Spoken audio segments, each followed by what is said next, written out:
കർത്താവേ, ഞാൻ ചെയ്തു പോയിട്ടുള്ള തെറ്റുകളെ നീ ശ്രദ്ധിച്ചിട്ട് നിന്റെ ഇടവകയിലെ വിവേകികളായ ആടുകളിൽ നിന്ന് നിന്റെ പരിശുദ്ധ റൂഹായെ നീ തടയരുതേ. തിരുരക്തത്താൽ വിലയ്ക്ക് വാങ്ങിയിട്ടുള്ള നിന്റെ ഇടവകയിൽ നിന്ന് എന്റെ പാപങ്ങൾ മൂലം നിന്റെ കരുണയെ നീ തടയരുതേ.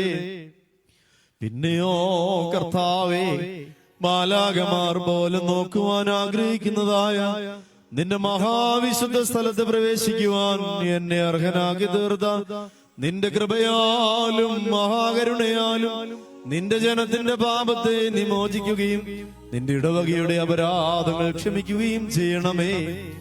പാപിയായ ഞാൻ നിനക്ക് അർപ്പിക്കുന്ന ഈ ബലി അംഗീകരിച്ച് ഇതുമൂലം പാപികൾക്ക് പാപപരിഹാരം നൽകണമേ.